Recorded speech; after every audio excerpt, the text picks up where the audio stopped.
At my son's wedding, he pulled me aside and yelled, "Dad, you're embarrassing me. Leave. Now."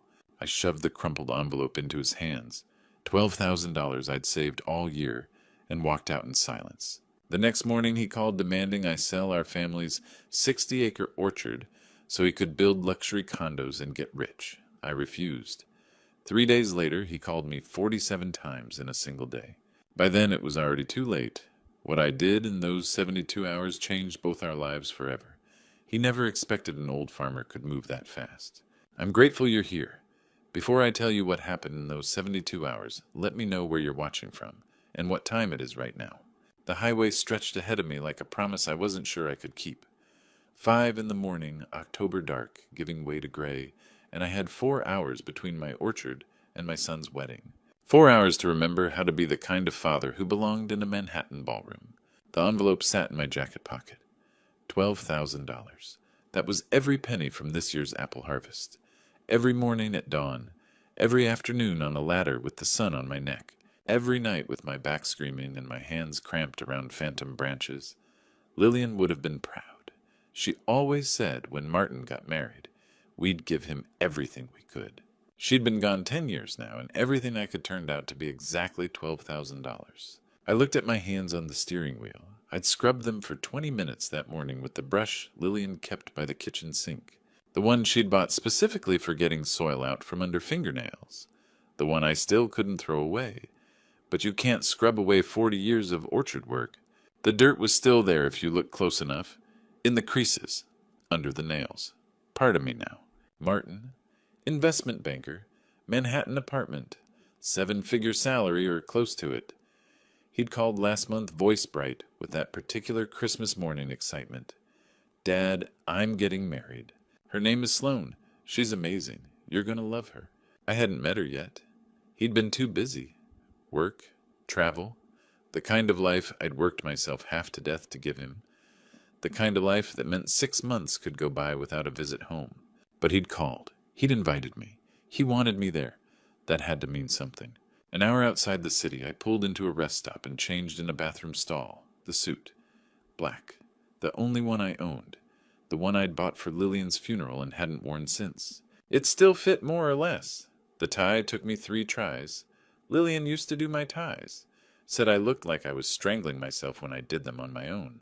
In the rest stop mirror, I looked like exactly what I was. A 60-year-old man who spent his life growing apples, wearing a decade-old funeral suit, trying to look like he belonged anywhere near a Manhattan wedding. But I was his father. That had to count for something. The city rose up ahead. Glass and steel and money.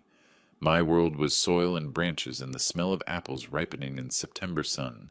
This world was concrete and ambition and the kind of wealth that made $12,000 feel like pocket change. The venue was a building that looked like it cost more than my entire orchard. 40 stories of gleaming windows. A doorman in a uniform fancier than my suit.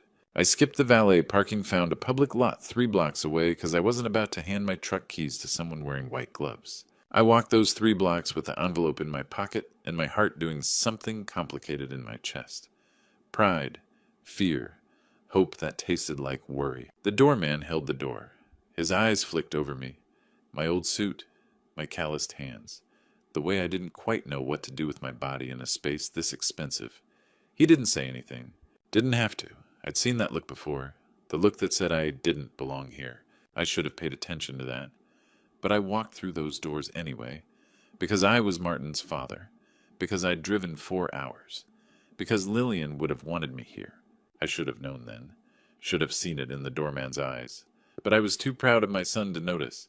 I found my seat in the 2nd row, not the 1st. The 1st row was for immediate family, the usher said. Sloane's parents sat there, her mother in a dress that probably cost more than my truck. I didn't argue. 2nd row was fine. I told myself it didn't matter. The ceremony was beautiful. The kind of beautiful that has a price tag you don't want to think about. White roses everywhere, crystal chandeliers catching afternoon light, floor-to-ceiling windows overlooking Manhattan. This was Martin's world now. Glass and money and things that sparkled. The music started. I stood and watched my son take his place at the altar. He looked like his mother. Same eyes, same nervous shoulders. For a moment he was 8 years old again, standing in the orchard, asking if the trees knew we loved them. Then Sloane appeared. Perfect. That was the only word. Perfect dress, perfect hair, perfect smile that didn't quite reach her eyes. She moved like someone who knew every eye was on her and expected nothing less. The kind of woman who made $12,000 feel like pocket change. The officiant spoke. Vows were exchanged. When Martin promised to love her for better or worse, something tightened in my chest. I thought about Lillian, about worse we'd lived through together. Hospital bills, failed harvests, the miscarriages. I was crying. The woman next to me offered a tissue. I looked around. No one else was crying. They smiled. They watched. They checked their phones. But they didn't cry. Maybe that should have told me something. After the ceremony came photos. The photographer gathered Sloane's family. Parents, grandparents, siblings. The camera flashed and flashed. Then Martin's family. The photographer looked at his list. Looked at me in my old suit with my weathered hands. Just immediate family, sir. I am immediate family. I'm his father. Oh, he glanced at Sloane. She was adjusting her veil, not looking. He glanced at Martin. Martin saw me. Saw the photographer. Saw the moment where he could have said, "That's my dad. He belongs here." He said nothing. "Perhaps a separate shot later, sir." The photographer made the decision. "Right now, we need to move quickly." I stepped back. Martin posed with Sloane and her family. The camera flashed. I stood there invisible.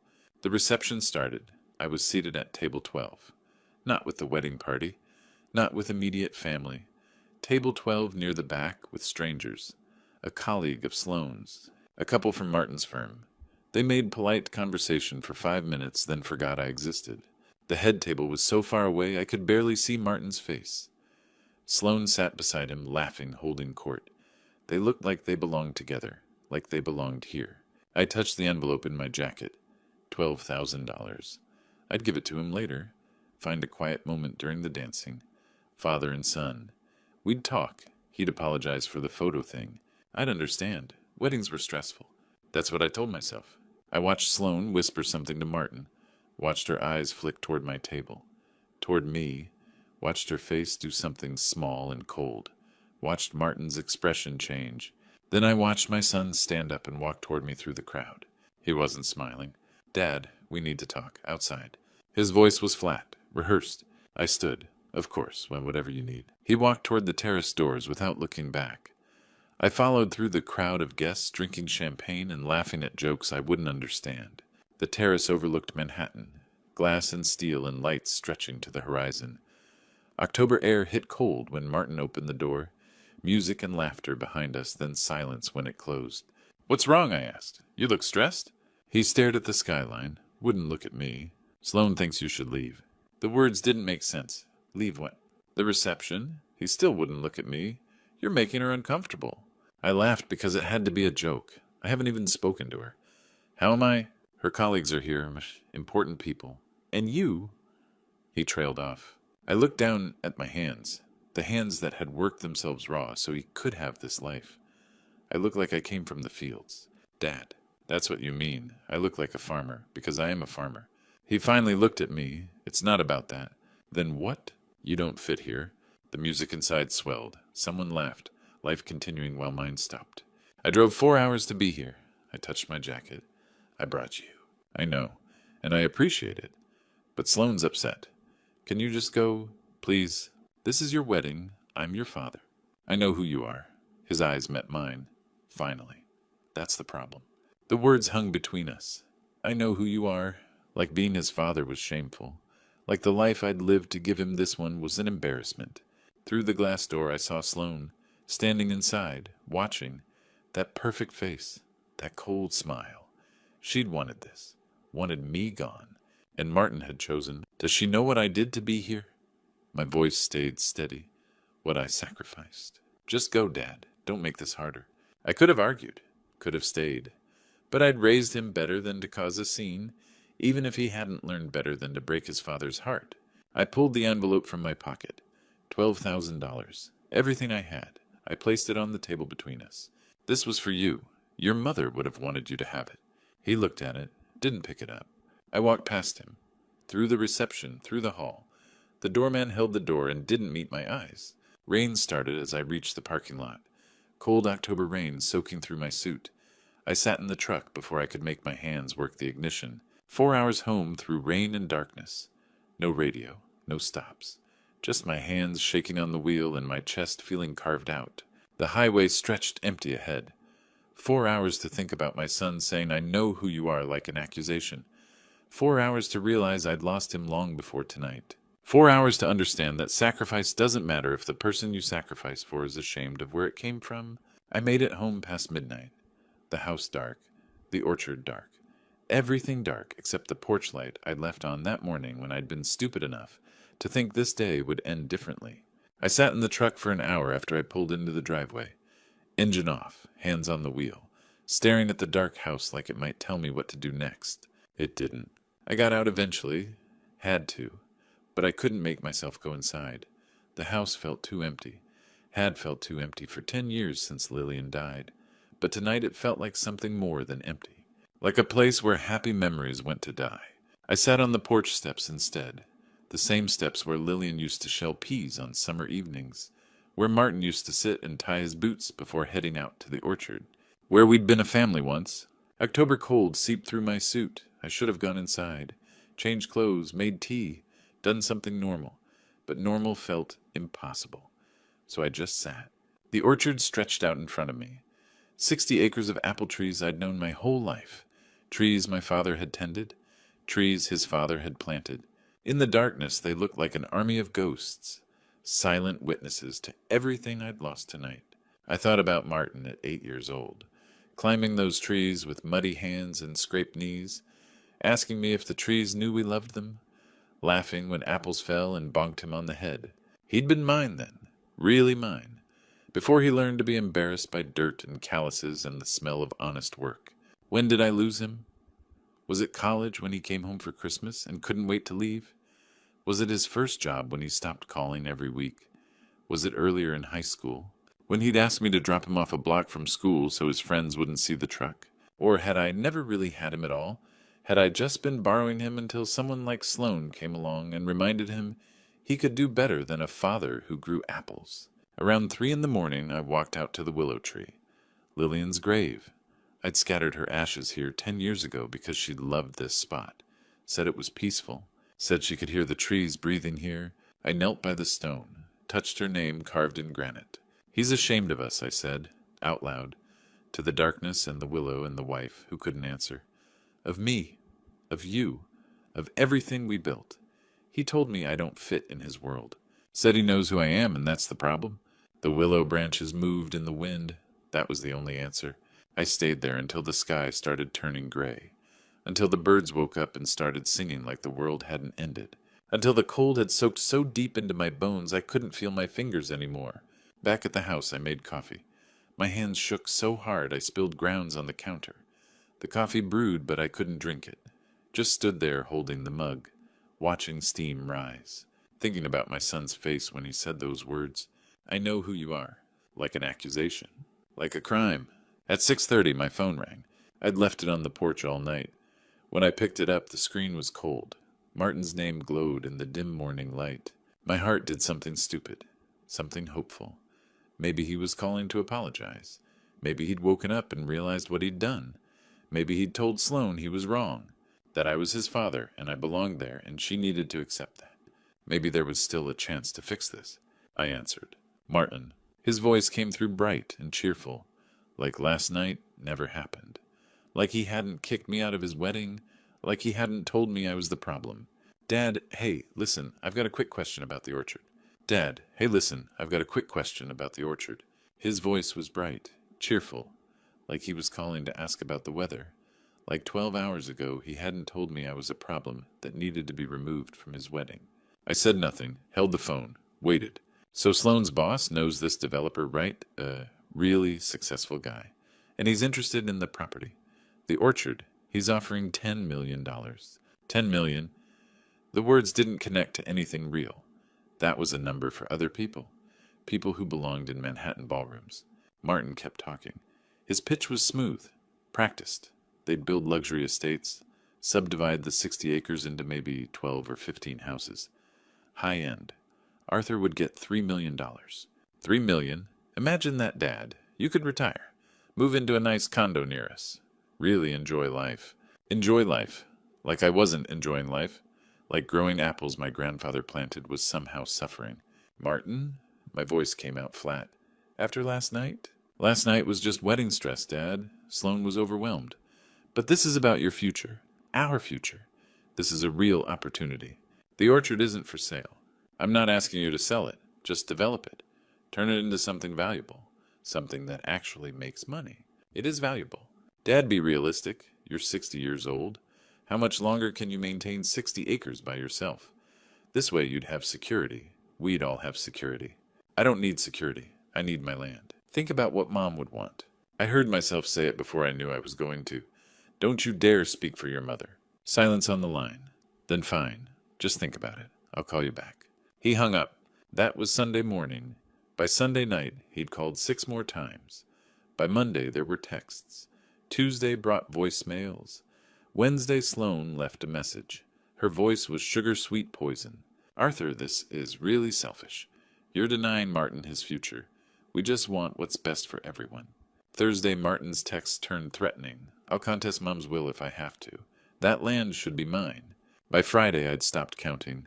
47 calls. Texts. Voicemails. All saying the same thing in different words. Give us the land. Give us the money. Give us what we want. I worked the orchard and ignored every single one. Friday evening, I drove out to the willow tree. Knelt by Lillian's stone. The grass was wet from morning dew. Cold was settling in for the winter. They want to cut you down, I told her. Turn this into parking lots and swimming pools. Martin says you'd want me to be practical. The wind moved through the willow branches. I could almost hear her voice in it. The last thing she'd said to me. In the hospital. Her hand cold in mine. Her voice barely a whisper. Promise me, Dan. The orchard stays forever. No matter what happens. Promise me. I'd promised. Saturday morning I drove into town. Nora Fitzpatrick's office was above the hardware store.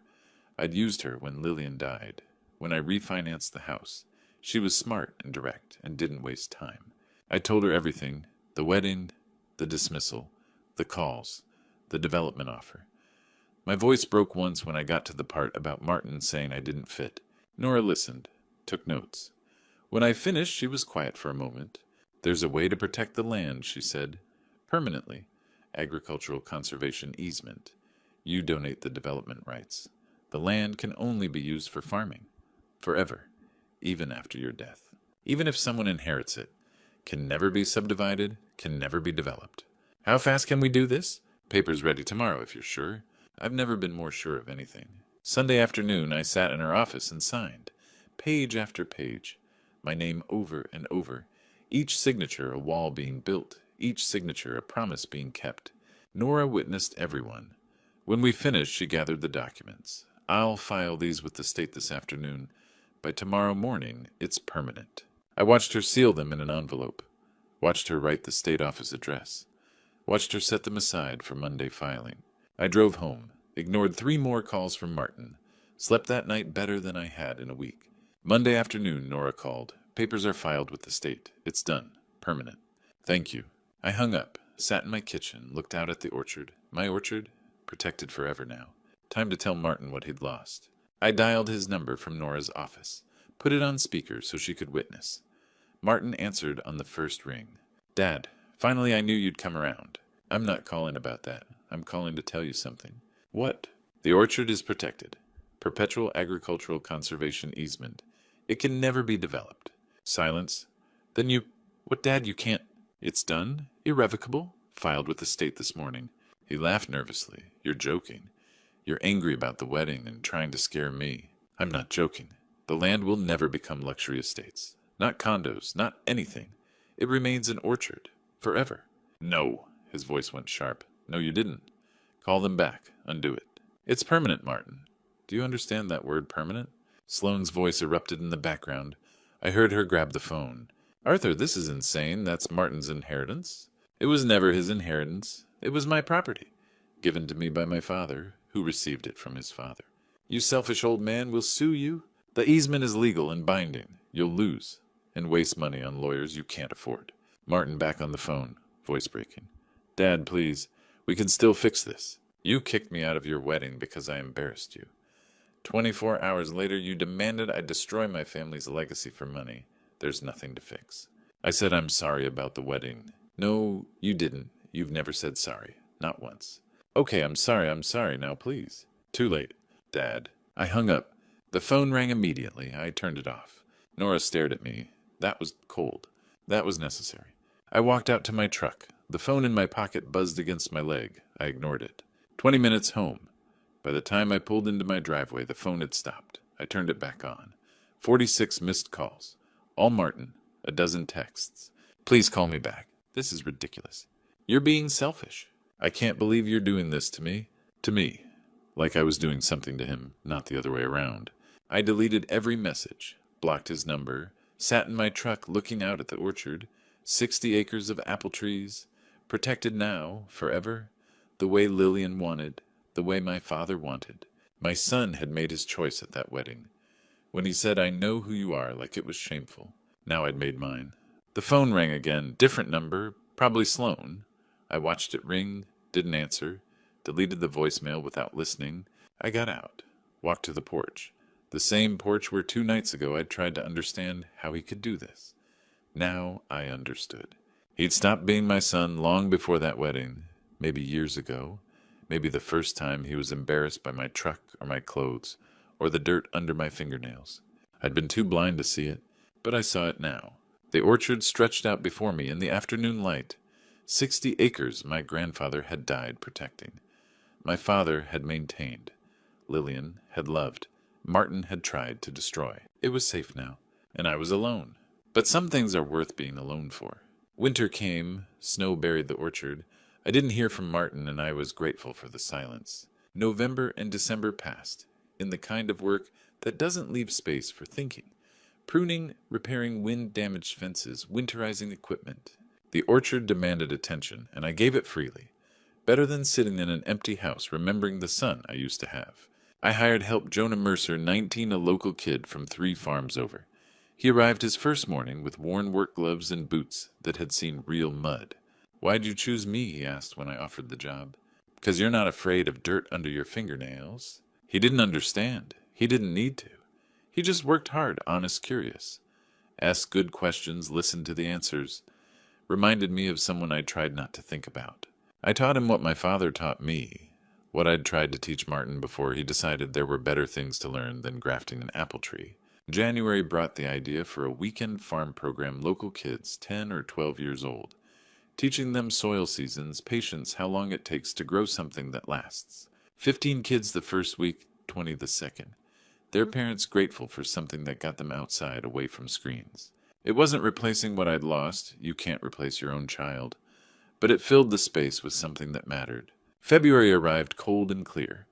One Saturday morning, Curtis Randall showed up with 2 coffees from the diner. Curtis and I went back 40 years, my wedding, Lillian's funeral. Now Sheriff still with that way of appearing when something needed saying. We sat on the porch drinking coffee, watching the orchard sleep under snow. Heard from a buddy in NYPD, he said. Your boy's not doing well. I said nothing, just held the warm cup. His wife filed for divorce last month. She moved in with her boss, some fashion executive, Dominic Castellano. I felt something then. Not satisfaction, not pleasure. Just the cold confirmation that I'd been right about her. Martin's drinking Curtis went on. Lost his Manhattan place. Living in Queens now. Studio apartment. Working, but barely. I took a sip of lukewarm coffee. He's your son, Dan. I looked at Curtis. His weathered face, his eyes that had seen the worst in people, and somehow still expected better. Was I said. Past tense. Curtis didn't argue. He knew when my mind was set. March brought hints of spring buds on branches mud instead of ice. The orchard waking from winter, indifferent to human grief or choices. I planted a new section, 20 young trees, an expansion of the organic varieties. Jonah helped. He was good at it. Natural instincts about spacing and soil. Most days I found myself in Heritage Grove, the oldest section, 4 massive apple trees my grandfather Walter planted in 1948. Ancient by orchard standards, trunks thick as my body, branches that had seen 75 springs. This was where I'd married Lillian, where I'd scattered her ashes, where the past felt closest. I talked to the trees sometimes to her, told her about the kids in the program, about Jonah, about Martin's life unraveling in Queens. Told her that orchard was safe, now protected just like she'd wanted. The trees didn't answer, but the wind moved through their branches, and I could almost hear her voice. You did the right thing, Dan. Stay strong. April bloomed. The orchard transformed into what Lillian called a promise white and pink blossoms on every branch, bees returning life insisting on itself. I worked sunrise to sunset, slept deeply, dreamlessly, the sleep that comes from exhaustion and a clear conscience. I didn't know Martin was planning something. Not until the night of May 23rd. May 23rd was a Tuesday. Nothing special, just the kind of spring day that makes you grateful you chose dirt over pavement. Jonah and I spent the morning pruning the newer saplings in the east section. He'd gotten good with the shears, confident in what to cut and what to leave. I rarely had to correct him anymore.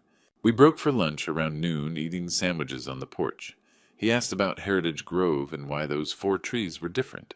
I told him, planted in 1948 by my grandfather, an heirloom variety that doesn't exist commercially. The place where Lillian and I were married, and where I scattered her ashes 10 years ago. The heart of everything. He listened the way Martin once listened before Manhattan, before Sloan, before everything shifted. The afternoon was irrigation work, checking lines, replacing a cracked valve. The kind of labor that doesn't feel like labor when you love it. By 4 o'clock, my hands were filthy dirt under the nails, exactly where it belonged. Jonah left at 5. I paid him for the week and watched his truck disappear down the service road. The orchard settled into evening quiet. Just me, 60 acres, and wind moving through branches, a piece you can't buy. A piece Martin abandoned for luxury condos that would never exist. I made dinner, eggs, toast, coffee, even though it was late. Old habit from the years when Lillian and I worked until dark and needed caffeine for conversation. I ate on the porch watching the sun set behind the tree line. After dinner, I did what I did every night. Walked the property, checked irrigation again, looked for pest or disease, touched the bark of trees I'd known for 40 years. I saved Heritage Grove for last, always did. The 4 ancient trees stood dark against the twilight, massive and gnarled, beautiful in the way only old things can be. I touched the first trunk, the one where Lillian stood when we said our vows. The bark was rough, still warm from the day's sun. Everything I'd protected, everything that mattered. I walked back to the house around 9 and showered. The water ran brown with soil. I stood under the heat longer than necessary. My back ached 60 years old and still working like 30, but it was a good ache one earned. I fell into bed around 10. The window was open. Cool May air moved in, carrying the smell of apple blossoms. An owl called somewhere in the distance. Orchard sounds I'd slept to for 4 decades. I thought about Lillian as I often did before sleep. Wondered if I'd kept my promise well enough. If she'd be proud of the choice I made, the land protected forever. Martin cut off, but the legacy secured. I believed she would understand. I didn't think about Martin.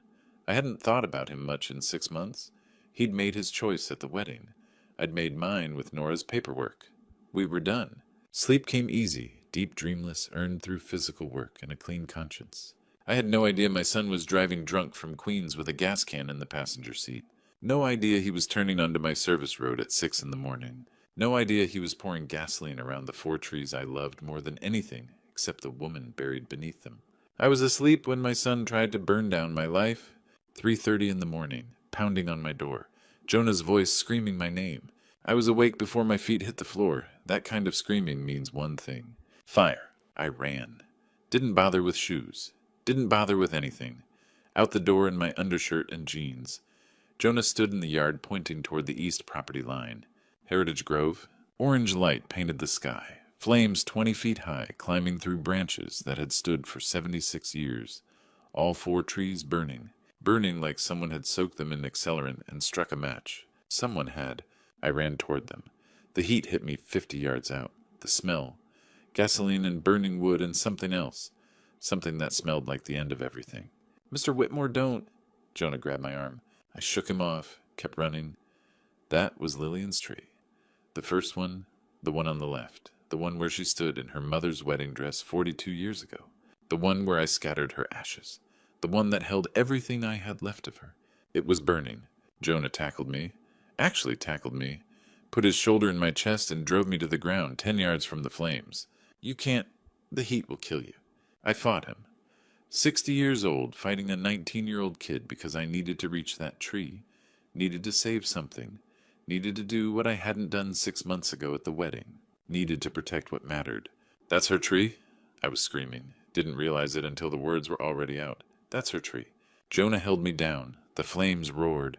Somewhere in the distance, sirens. The volunteer fire department arrived 12 minutes later.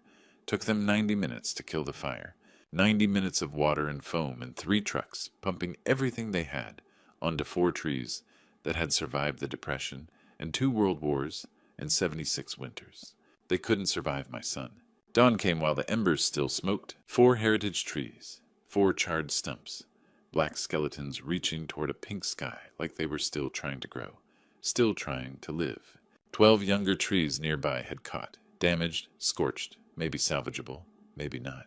I walked to Lillian's tree, what was left of it, knelt in the ash and the mud and the foam, touched the bark. It crumbled under my fingers, still warm, still dying. I didn't cry. I should have cried. I didn't. Fire Marshal Marshal Brody appeared next to me. Older guy. Known him 20 years. He crouched down, looked at the burn pattern. This was arson Arthur, gasoline, poured deliberately. You can see the splash pattern. Someone wanted these trees dead. Curtis Randall's patrol car pulled up. Sheriff, my friend for 30 years. He walked toward us, took one look at the devastation and stopped. Dan Jesus, what happened? Check the barn security camera. My voice didn't sound like my voice. Flat. Empty. West side. Covers this area. Curtis looked at me. Looked at the trees. Went to check the footage. 10 minutes later, he came back. His face was white. Dan, you need to see this. The footage was clear. 6:18 in the morning. Pickup truck. New York plates. Man gets out. Red gas can. Walks to Heritage Grove. Pours gasoline around all 4 trees. Pulls something from his pocket. Lighter. Flame. Drops it. Fire catches. Man walks back to truck. Drives away. The camera caught his face. Martin. Curtis played it again. I watched. He played it a 3rd time. I watched. Jesus, Dan, it's Martin. I know. This is felony arson. Intentional destruction of property. Based on the value and the conservation easement, we're looking at 5 to 15 years. Do you want me to arrest him? Curtis stared at me. Dan, he's your son. He stopped being my son when he lit that fire. Arrest him. Curtis made the call. 2 days later, Detective Carl Rivera knocked on Martin's door in Queens. Curtis called me at 7 on the morning of May 25th. Martin had been arrested an hour earlier. Detective Carl Rivera knocked on his apartment door in Queens at 6 a.m. Martin answered in yesterday's clothes. Hadn't slept. Maybe hadn't slept in days. One look at the detective and 2 uniformed officers, and he knew. Curtis told me Martin said, "It's about the orchard, isn't it?" They arrested him. Read him his rights. Cuffed him in his own doorway while neighbors watched. Drove him back upstate for booking an arraignment. He tried calling me from the holding cell. Curtis told me that too. 3 times. My number was blocked. Had been since the day after the wedding. I never unblocked it. The bail hearing was set for May 27th. 2 days later, Tuesday morning, 10 a.m. I went. I didn't have to. Curtis said I didn't have to. The evidence was solid. Security footage, fire marshal report, detective testimony. They didn't need me there. I went anyway. The county courthouse, same building where I'd filed my marriage license 42 years ago, where I'd handled Lillian's estate 10 years ago. Now I was here to watch my son answer for burning down the trees we planted together. I sat in the back row, far corner. I wanted to see without being seen. They brought Martin in at 10:15. Orange jumpsuit, hands cuffed in front, ankles shackled. He shuffled when he walked. The chains made noise on the courtroom floor. He looked like hell, unshaven, eyes hollow, thinner than I'd seen him at the wedding 6 months ago. Prison does that in 48 hours. Takes everything that made you look successful and strips it away. He scanned the courtroom, looking for someone. For me. Our eyes met. For 3 seconds we looked at each other across that courtroom. Father and son.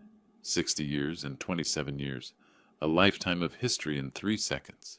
His mouth moved, no sound, just lips forming words. I'm sorry. I turned my head, looked at the wall. My face felt empty. I didn't feel anything. When I looked back, Martin was staring at the floor. Gerald Finch stood. Public defender. Young guy. Overworked. He did his job. Your Honor, my client is a first-time offender with no prior criminal record. He has community ties. Steady employment history until recently. He's not a flight risk. The prosecutor stood. Woman in her 40s. Sharp. Your Honor, the defendant caused $200,000 in damage to protected conservation land. 4 76-year-old heritage trees were destroyed. 12 additional trees damaged. The fire was premeditated. Security footage shows the defendant brought gasoline from Queens. This wasn't impulse. This was planned arson. He is absolutely a flight risk. The people request remand. Judge Ruth Callahan looked at the file, looked at Martin, looked at Gerald Finch. Bail is set at $50,000, cash or bond. Martin's voice cracked. I don't have that. Then you're remanded to county jail pending trial. Next court date is June 15th. She banged the gavel. The bailiff moved to take Martin back. Martin twisted in his chains, looked at me, actually looked right at me. Dad, please? I stood up, walked toward the exit. I didn't run, didn't rush, just walked. Dad, please don't do this. I pushed through the courtroom doors.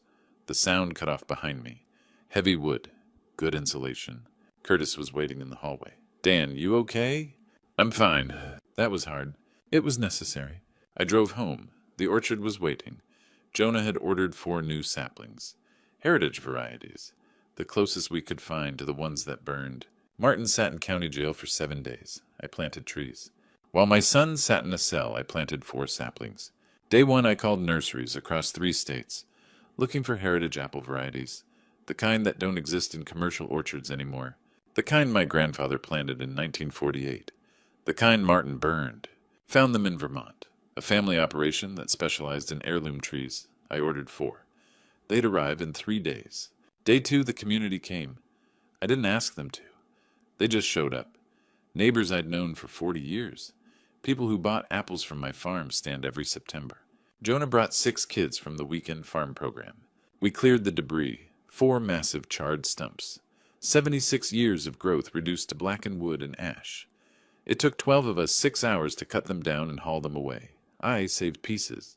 Didn't know why, couldn't throw them out. We prepared the soil, dug 4 new holes where the old trees had stood, added compost, peat moss, everything those saplings would need to grow. Day 3, I worked alone, raked the ash, smoothed the earth, made it look like something could live there again. Martin was trying to call. Curtis told me. 3 times a day from the jail phone. My number was still blocked.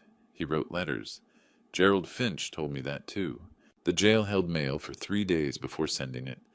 I never saw those letters, never asked to. Day 4, the trees arrived. 4 saplings, 6 feet tall. Root balls wrapped in burlap. The delivery driver helped me unload them. Looked at the scorched earth, looked at me, didn't say anything. Didn't need to. I planted them myself, one at a time, carefully, the way my grandfather taught my father, the way my father taught me, the way I'd taught Martin before he decided money mattered more than roots. I didn't name them out loud, but in my head I knew. Southwest Tree, Lillian's place. Southeast Walter's place after my grandfather. Northeast Heritage. Northwest Hope. Hope felt like a lie, but I planted it anyway. Day 5. Gerald Finch visited Martin in county jail. Gerald called me after. Professional courtesy. Said Martin had the right to know what he was facing. I told him you testified to the grand jury yesterday. They indicted on felony arson. The DA is seeking maximum sentencing. 5 years. Good. Dan, he's your son. He burned my wife's tree, the one where I scattered her ashes. He stopped being my son when he lit that match. Gerald was quiet. Then he collapsed on his cot after I told him. Just collapsed. I hung up.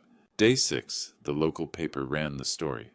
Arson at protected conservation orchard. Father testifies against son. The community responded. Donations. Offers to help replant. Letters of support. People understood. You don't burn a man's legacy and expect forgiveness. I spent the day watering the saplings, checking their leaves, making sure they were taking to the soil. Day 7. Sloane's parents posted bail, $50,000. Curtis called to tell me, said they wanted the scandal buried, wanted Martin out so the media would move on. Martin was released at 4 p.m. with conditions. Ankle monitor, stay in county, mandatory check-ins, and most important, no contact with me, no going near my property. Gerald called him before he left the jail, told me later what he said. Don't go near your father. Don't go near the property. You violate bail conditions, you go straight back to jail, and you stay there until trial. Do you understand? Martin said he understood. Martin was supposed to go to a motel on Route 9. Gerald had arranged it. Paid for a week. He didn't go to the motel. Curtis called me at 4:45. Dan, Martin just pulled into your driveway. I was on the porch when Martin's truck turned into my driveway. 5 o'clock. 15 minutes since Curtis called. The sun was low, long shadows across the orchard. Martin's truck kicked up dust on the gravel drive. Jonah appeared from the barn, saw the truck, looked at me. His hand went to his phone. Mr. Whitmore, should I? Not yet. I stayed in my chair. Let him come. He's violating bail. I know. The truck stopped 30 feet from the porch. Engine cut. Silence except for crickets and the wind through the apple trees. The door opened. Martin got out. He looked like hell. Worse than at the bail hearing. 7 days in county jail had taken whatever was left. He'd lost weight, hadn't shaved. His clothes hung wrong. His eyes had that hollow look. The look of someone who hasn't slept, who can't sleep, who sees fire every time he closes his eyes. He stood by his truck for a long moment, looking at me, looking at the orchard, looking at everything he'd destroyed. Then he started walking toward the porch. He stopped 20 feet out, didn't come closer. Maybe he knew. Maybe some part of him still understood boundaries. Dad! His voice cracked on the word. Please, I need to talk. I didn't move, didn't stand, just looked at him from my chair the way I look at a stranger. Violating your bail conditions. I know. They'll put you back in jail. I don't care. He one step closer. Stop. I have to explain. I have to make you understand. There's nothing to explain. Voice was flat. Eddie, you burned your mother's tree. I was drunk. I wasn't thinking. I didn't. It hurt me again. The words hit him. I watched them land. His face tremble. Yes, barely a whisper. I'm sorry. You keep sorry like it's like 2 words can undo what you did. I mean it. His voice broke. I mean it more than anything I've ever said. You met the wedding too. You kicked me out. Said I never. He stopped. Realized. Never said it once. No, you didn't. Since the wind picked up. Apple blossoms from the breeze drifted past us like snow. Martin stood there shaking. From cold. From something deep. I looked at him. Really looked. This was my son. 27 years old. The boy I got trees. The boy who used to follow me through the orchard asking 1,000 questions. The boy who'd sit with Lillian under the heritage trees and listen to her stories about my grandfather. That boy was gone. This man burned his mother's tree because he was angry about me. I stood, slowly. My back protested. 60 years old. Too old for this. Come with me. What? You came to talk. Come with me. I stepped off the porch. Started walking. Not toward the house, the barn. Toward the east property line. Toward where the heritage grove used to stand. Toward the 4 saplings that were trying to grow in scorched earth. I didn't look back to see if he followed. I didn't need to. I heard his footsteps behind me. Hesitant. Uncertain. The shuffle of someone walking toward their own judgment. We walked in silence through the apple road, past trees I'd planted 20 years ago, past trees my father planted, past the life Martin could have had if he'd chosen differently, both of us heading toward the place where his child died. We stopped at what used to be Heritage Grove. Charred stumps, black, jagged, still smelling of smoke had in days. The saplings stood by, small, fragile, young enough to break if you looked at them wrong. Martin stopped walking, stood there staring. His breath came in short gasps, like he'd been running. He had been running from this moment since the night he lit the fire. You see these stumps? It was quiet, calm, like I was explaining something simple to a child. Martin nodded. 90 years old. Grandfather Walt planted them in 1948. He was a coal miner before he bought this land. Underground for 23 years. Saved every penny. $3,000, bought 60 acres, and his children wouldn't have to dig in the dark. That's the nearest stump. The bark crumbled under my fingers. This one, I pointed to the second stump, was your mother's favorite. We got married under it. August 5th, 1980. She wore her mother's dress. 72 people. You've seen the photos. Martin's shoulders. She loved the tree more than anything except you. Used to bring you here when you were little. You'd sit in her lap and tell you stories about my grandfather. About how he planted these for his grandchildren. For you. Dad, please. When your mother was dying. I kept talking. Kept my voice level. The answer had sent to her brain. She wasn't making sense most of the time. But on the last day, she grabbed my hand. Looked me right in the eye. Said, promise me that you'll stay. Promise me you'll keep it for Martin. For his children. For the trees. I turned to look at him. Promised her. It was the last thing she told me. The last coherent thing she said before the morning took her. Martin was crying. Silent tears ran down his face. He did wipe them away. You knew a tree as proper. You could hear. You knew what this place meant to your mother, what it meant to me, what it meant to 3 generations of our family. I was angry at you, so I burned your mother with cold, sharp. You were angry at me, so you burned her tree. You burned her memory. You burned the place where I scattered her ashes. Mark dropped to his knees. Actually dropped. The ash in the mud. Dad, I'll do anything. I'll plant trees, pay restitution.